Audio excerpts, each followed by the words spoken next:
This issue of pensions and retiree health care costs is the biggest fiscal issue that we all are going to face in the state of California, because either cities and counties and school districts are going to go bankrupt, or they're going to die by 1,000 cuts in services. $130 billion is the latest estimate of hard numbers, even before you factor in health benefits. That's for state and local in the state of California. Unfunded liabilities. That is 3 times the total amount of outstanding debt, total debt issued by the state of California. Triple.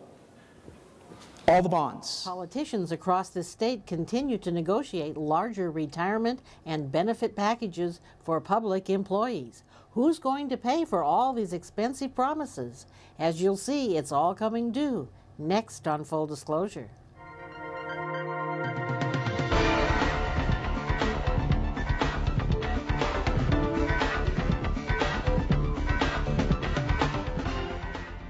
At the end of October, the Milken Institute held a conference entitled California, the State of the State. The conference was composed of a variety of panels. One of the topics that was most alarming was the discussion of the impending financial catastrophe that will result because of unfunded or underfunded pension and retirement benefits. The host of that panel was Mr. Scott Minerd. Being the news behind the news, we sought him out to get more specific information on this impending crisis. What is causing all the panic is the staggering size of these pension obligations. Apparently, no one had any idea the massive amounts of money that has been promised to the public employee retirees.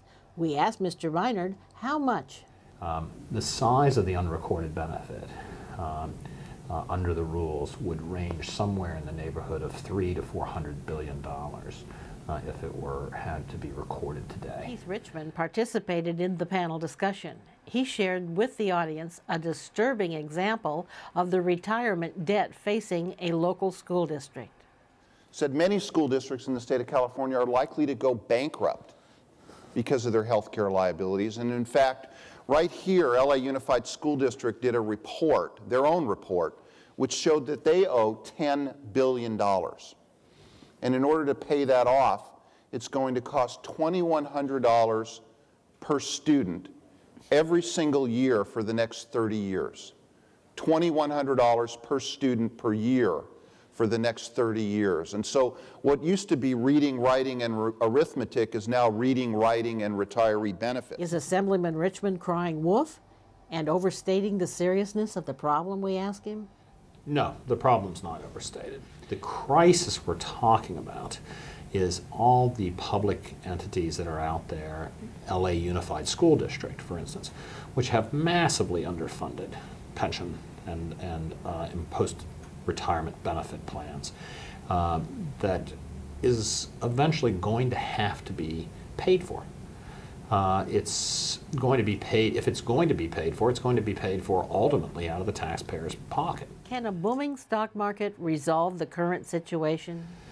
To rely on the market to bail this out is to essentially be in the land of wishful thinking. You know, we would all like to think that we're going to see another period of time in the stock market like the late 90s during the internet bubble.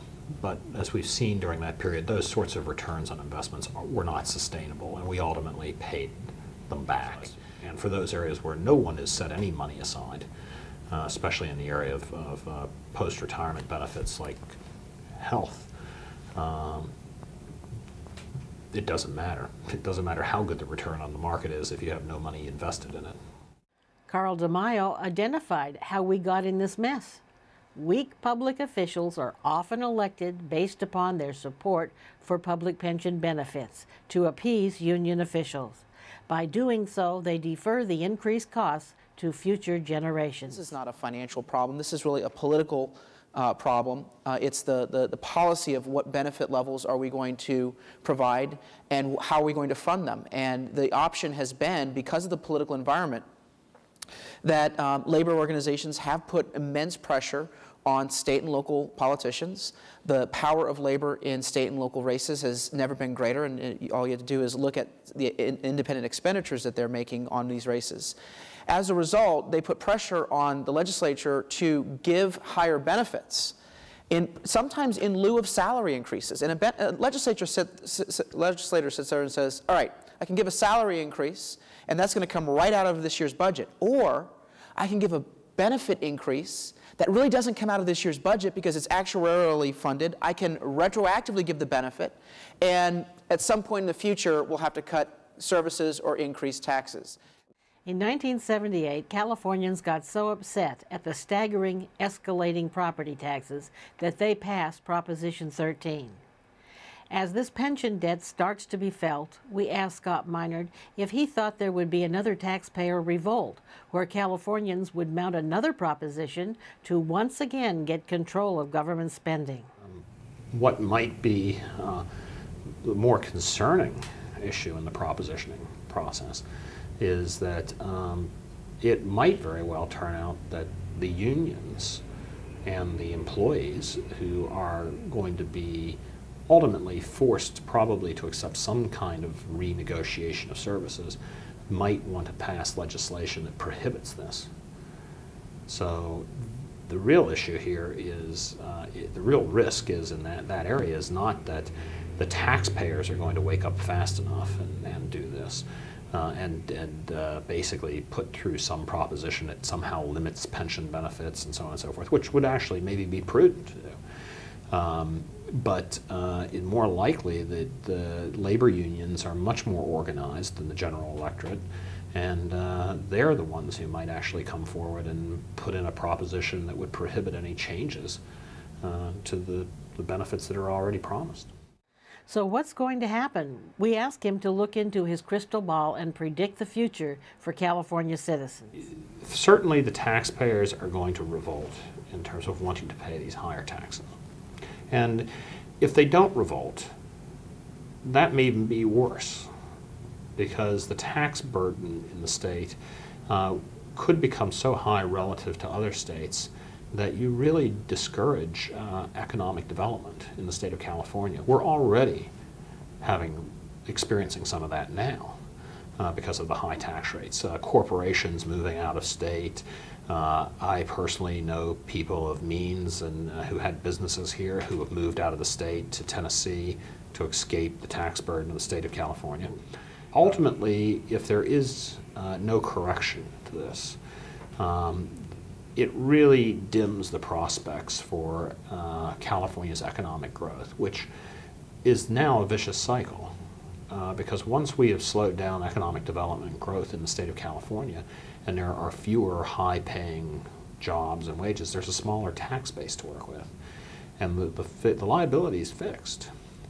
So we may actually have a diminution of the tax base, which would lead to lower tax revenues, which any attempt to increase the taxes would only exacerbate the problem. We asked Scott Minard, as a financial expert, what is his greatest concern about the increasing debt we are facing? The willingness of the electorate to indebt itself or its future for all of these things today is really problematic in that it isn't forcing the legislature to deal with the financial crisis we currently face. We're able to defer this into the future.